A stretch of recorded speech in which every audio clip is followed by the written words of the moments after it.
السلام عليكم ورحمة الله تعالى وبركاته. ألف مبروك لليوتيوبر المغربي حسن غونزاليس. الكل وتفاصيل في هذا الوريثة. أمرا قبل ما نبدا معكم فيديو، ما تنساوش الاشتراك بالقناة باش يوصلكم دائما كل جديد. فاطمة الزهراء زوجة حسن غونزاليس عانت بزاف قبل الولادة، حتى قبل الحمالة. يعني تخيلوا معايا، حتى فقدك الطبيب امل، لكن الامل كيجي من عند الله سبحانه وتعالى. قعد لها 3 سنين ما تفكريش، صافيتها بدات كتنسى من معاناة طويلة وهي كتحاول على انها تحمل، حتى جا الفرج من عند الله سبحانه وتعالى.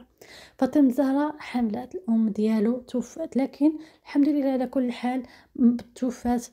كانت ديك الساعه فاطمة الزهراء كانت حامله، يعني مشات على الاقل وهي فرحانه وعارفه على ان حسن غونزاليس الابن ديالها يقدر الزوجه ديالو اللي هي باغاه تكمل معاه حياته غادا تولد ليه ان شاء الله.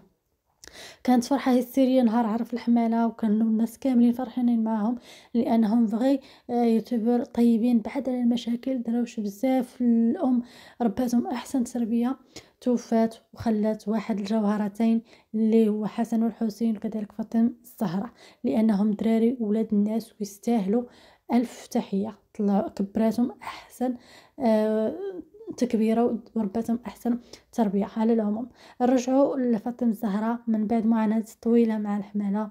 أكيد اليوم كتستقبل الابن ديالها الأول. حسن غونزاليس كان فرحان بزاف، البارح منعش حتى ولدات، وكتب على حسابه الرسمي بالانستغرام الحمد لله على سلامتها انها اليوم فاطمة الزهراء ولدت. كذلك بوست كتب عليه: المال والبنون زينة حياة الدنيا والباقيات الصالحات خير عند ربك توابا وخير املا.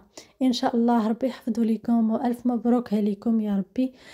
فرحه كبيره لكل المتابعين ديال حسن غونزاليس وفاطمه الزهراء، لانهم كانوا معاها وكيشوفوا دوك المعاناه اللي كانت كتعاني قبل الزواج.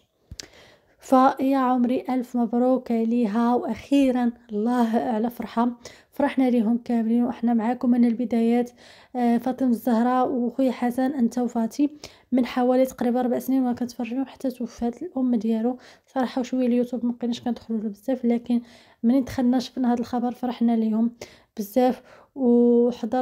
حضرنا لهذا النهار المبارك، ان شاء الله يتربى في عزكم ويكبر في حجركم يا ربي. ومبروك ان شاء الله بالذريه الصالحه، والعقوبه لاي وحده كتنتظر هذه الفرحه يا ربي.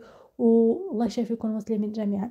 الحمد لله على سلامته، وغادي نقول لكم السلام عليكم. ما تنسوش الاشتراك بالقناه باش يوصلكم كل جديد.